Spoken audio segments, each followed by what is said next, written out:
I can't buy the air I breathe. I can't buy the trees. I can't buy the deepest seas. But it don't matter, 'cause they're there for free. Hello and welcome to Around the World in 88 Tales. I'm David Heathfield. I'm here in Exeter Museum, the Royal Albert Memorial Museum, where I've been going all my life. All my life I've been going for so many years to the museum. And it's one of my favorite places in Exeter. And I'm here today with a really good friend, Alla Goeksu. I've known Alla for a number of years. We've done projects together. We have written a chapter together for a British Council book called Storytelling for Diverse Voices. So it's just an honor and a joy to be with my good friend from Ukraine, Alla. And I think you're in Germany at the moment, aren't you, Alla? Yeah, I am. Yeah, I'm a teacher here. So I've been a teacher in Ukraine and in Germany. So that is the. So let's just have a little look at the map. I'm in England, in Exeter, southwest England. Yeah. You're from Ukraine. It's a green flag plane. Yeah. And now you're in Germany, in Hanover. In Hanover, yeah. And fantastic. We see other here. Yeah. So, okay. Tell us a little bit about yourself, Alla, about your interest in storytelling and this project. As you already mentioned, I got to know you or storytelling through you. I was a great fan of stories you told, and it had an impact on my work at school because I recognized the value of that storytelling, and I used that in my English lessons. But not now; it's even more. I widened that usage of storytelling, and I'm a teacher of the fifth graders now, 10, 11-year-olds.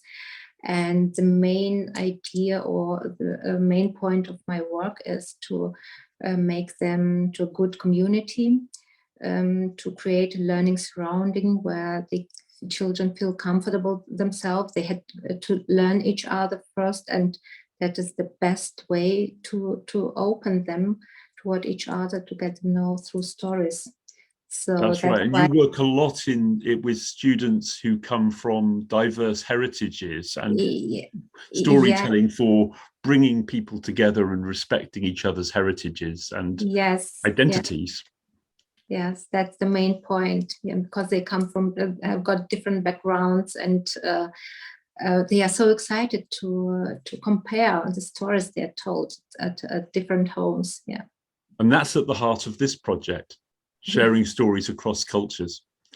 So, Alla, and everybody who's joining us, please could you, by the way, tell us who you are on Facebook or on YouTube, if you're watching on YouTube. Tell us who you are, where you're from, and you can comment on the stories and share your ideas.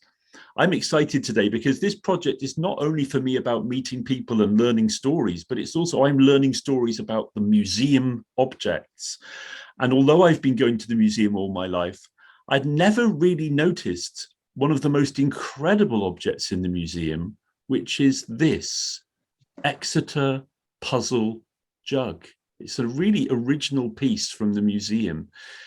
It was made in 1300, and it's one of the early and unique examples of medieval ceramics in Europe. It's quite extraordinary. It was found in a drain in Exeter in 1899 and then was restored in the British Museum and has pride of place in the Royal Albert Memorial Museum. And a puzzle jug, because this is something that's been popular throughout European modern history, with sometimes trying to work out it's like a game. You might bring this into a feast or a party and try to work out how it works. And you can see there's a small opening with an opening at the top, at the neck of the jug, but then you can see that the actual neck is but there's like a tower, and it's hollow. There's no space for liquid there. But of course, the liquid runs down the handle, the hollow handle, and into the bottom, and then you can pour it out through the long neck and through the donkey head spout to drink from there. But it's also a fun item. It wasn't made in Exeter. It was made in the southwest of France, in Saintonge, and would have been imported to Exeter. And you can see at the bottom, there's 3 levels to the tower. There are 2 musicians playing. And above the musicians, you can see a woman. There's a woman on either side leaning out of the window, listening to the musicians. And she's wearing a yellow hat and green, which indicates apparently at that time that she was a prostitute. And then you can see, well, I'll go a little bit closer in. You can see on the other side more musicians and the other woman. And then if we go closer in, you can see above the women, there's another level, and hidden behind the window are 2 bishops. And these bishops are hiding, but maybe they're looking at these women. And the strange thing about these bishops, you can see one of them here, is that they're completely naked. They're wearing no clothes. So maybe the merchants who might have bought this and shown this at their feast were laughing at the clergy, laughing at the clergy, which is quite outrageous and shocking. So there's a lot of humor, like a satire about different members of society. So you can imagine a lot of fun being had with this jug. The story I'm going to tell, which I'm inspired to tell by this jug, isn't a really a fun story. It's but a very beautiful story. And I'll tell you this story, and afterwards, feel free to comment. And afterwards, Alla, you can tell your story inspired by a jug. So let's begin. My story comes from Armenia. There's Armenia. It's a landlocked country with Turkey all around it. Small country now. And Armenia has a long heritage of wonderful stories.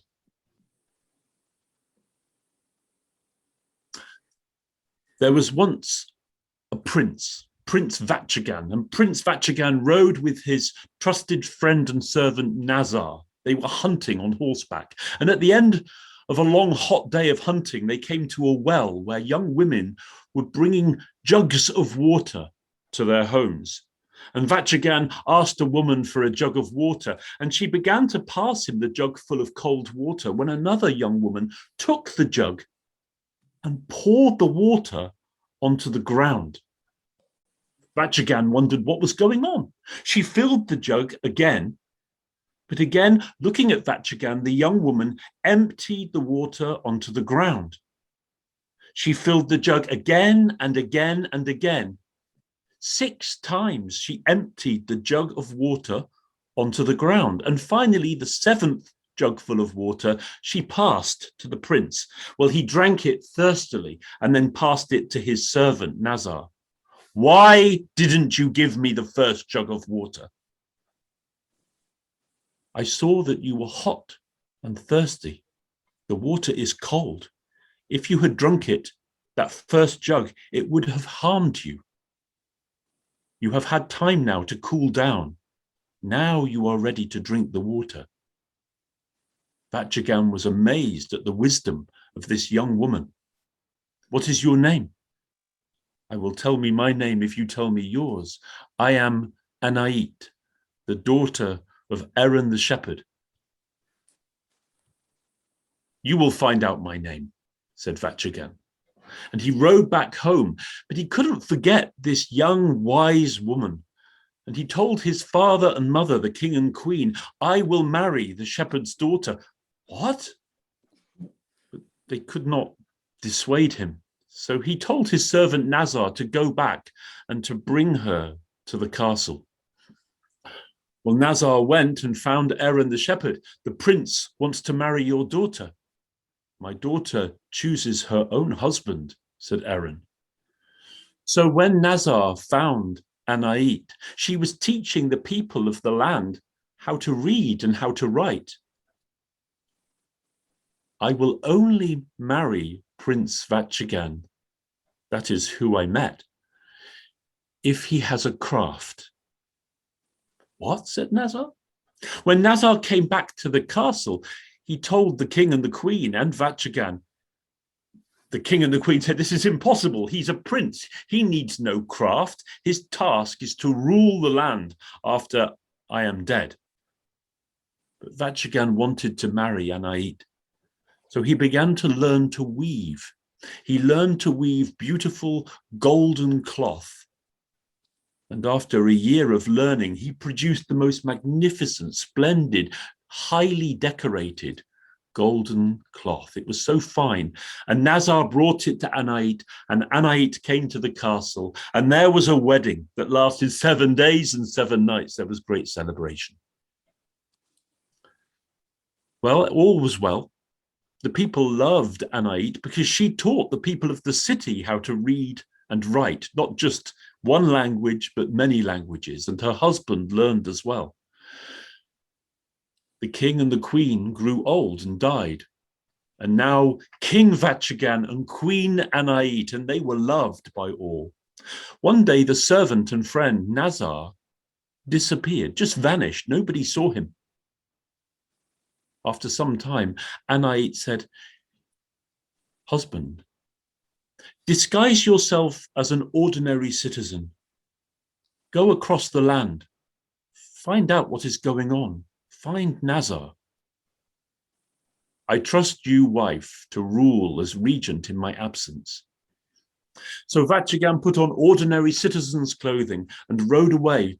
And after some days, he came to a lake in the mountains, a crescent-shaped lake. And next to the lake, he saw glinting a strange iron door in a cave.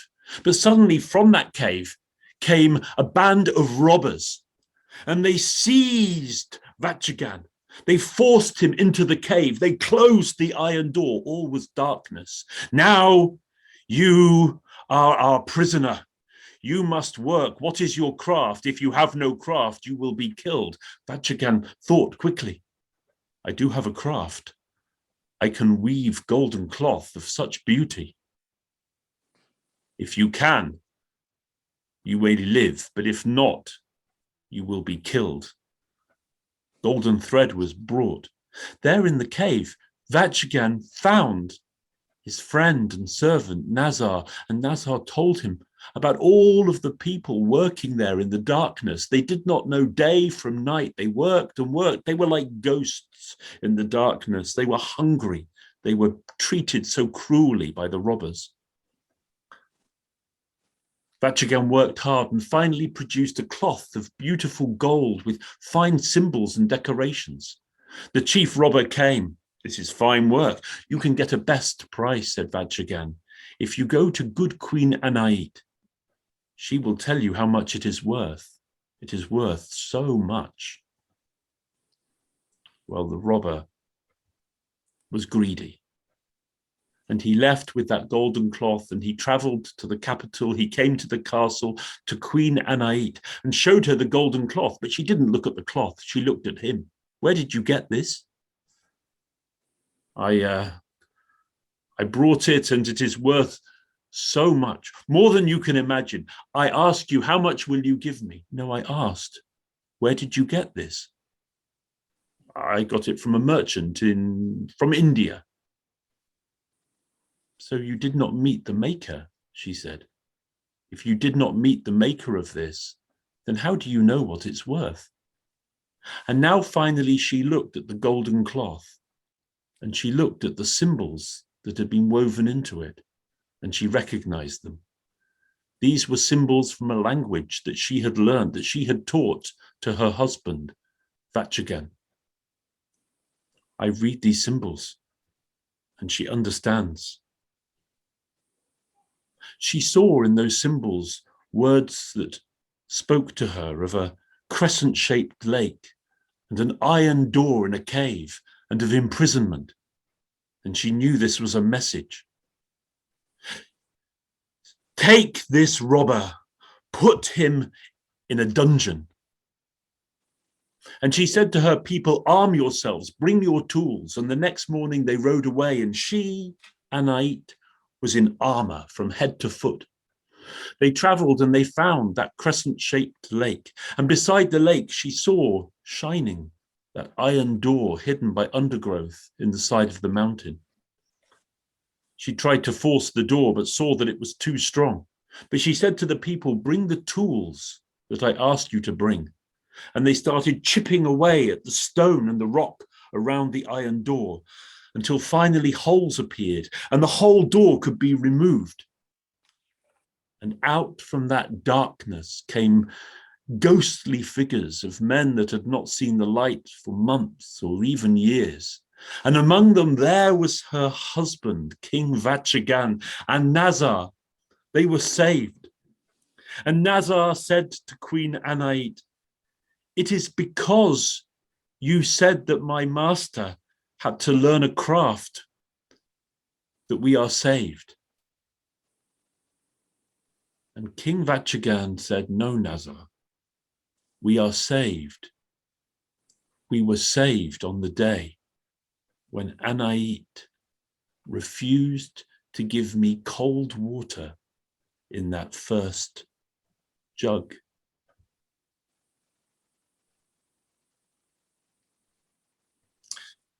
So this is the story of Queen Anait. I think it's a fantastic story from Armenia. And did you know that in Armenian mythology, Anait is actually also a goddess. She's the goddess of fertility, healing, wisdom, and water. So there's a story for you to share. Now, please tell us on Facebook what you're making of this experience and of this story. And I'd love to read your comments. And please comment on each other's comments. But now I'd like to introduce again Alla Goeksu, who's maybe, are you going to tell a story about a jug as well, Alla? Yeah, I'm really impressed by your story again. I was absorbed in this and it inspired me, also connected to the jug. I think about the times as I just started to read. I learned reading and I enjoyed reading very much. And one of my first stories I read were national Ukrainian stories with very picturesque books. And the one I think is about Sister Fox. So in Ukrainian national culture, in stories, in storytales, it's always a female, and she makes always tricks with others and try to get advantages of different situations. So very interesting creature, and the story about Sister Fox and the crane. So I would like to tell that story. Fantastic. Yeah. And then I just to tell you, Alla, there's lots of people listening now live on Facebook from India. We've got Padmini. Hi, Padmini, and Maria in Greece is with us, and Jamila, who studied in Exeter, and Tammy is here. Oh, hi. Yeah. So we're all waiting to hear the story of Sister Fox. Oh yeah. Okay, I'll try my best. Yeah, to introduce you is a big piece of Ukrainian culture in this small community called world. Yeah. Okay. So fox in Ukrainian language is called lisichka. Yeah, Sister Fox, lisichka, sestrichka. So and the crane is журавель. Yeah, and I will introduce or start with the typical sentence, which introductory sentence into the story, with which every story begins. Колись давним-давно жили-були лисичка, сестричка і журавель. So once upon a time, there was a sister fox, and there was also a crane. And they were so good friends. They were even more than friends. they were a godfather and godsister to each other, or godfather and godmother to each other, which is also a very witty Ukrainian word, kumy. So when you want to show a very close relationship, then you say kum to each other. So they enjoyed, shared a lot of things together. They spent a lot of time together. And one day, Sister Fox told to the crane, to Juravel, I'd like to invite you to my home place, and I'm going to prepare something special for you to eat. Juravel, the crane, was really glad, and he was excited to visit her at her home place. And he put on his best clothes for special occasions on, and went to Sister Fox, to the Sichka Sestrichka's home. She welcomed him as he came to her place, but she played a cruel trick to him. She prepared some porridge with milk, and she served it on a flat plate. Yeah, you can imagine how it was for Juravel, for the crane.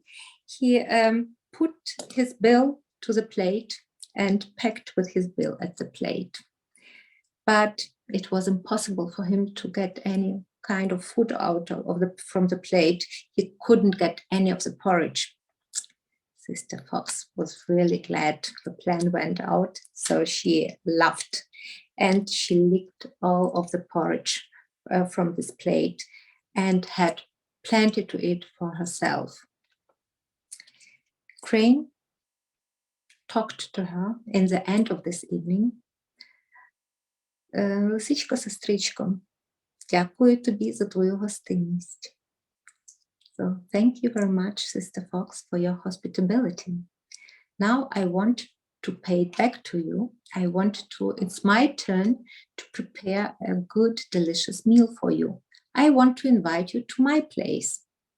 Sister Fox was really glad. So she's just got a plan to eat a week beforehand at his place. So as she came to Juravel's place, home place, she was really hungry.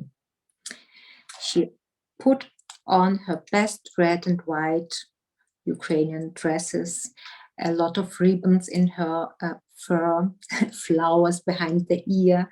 So she styled herself and was very excited to know what the crane, Juravel, prepared for her. So he cooked actually a very delicious meal. It was stew with a lot of vegetables. But the crane served the stew in a tall jug with a very long, narrow neck. The Lisichka Sestrichka tried to get to the stew, but the neck was too narrow. So the fox couldn't even get one drop of it. Juravel could put his long bill down the narrow neck and ate the stew easily. So Fox was very angry, Sister Fox. She knew why the crowd, the Juravel, did it. Yeah. But nevertheless, she was so cross that she never turned back to him. And that was the end of their friendship. And this is also the end of my story. So how do you like it? Have you got something in your cultures? I'm very interested whether there is some similar story with the same moral. I think that's one of those stories that travels around the world, this kind of learning, Sister Fox tasted her own medicine. And I think this is a kind of trickster story. Often the trickster gets their, they don't always come out well in the end because, well, Crane was clever enough to play the same trick back. And I love that.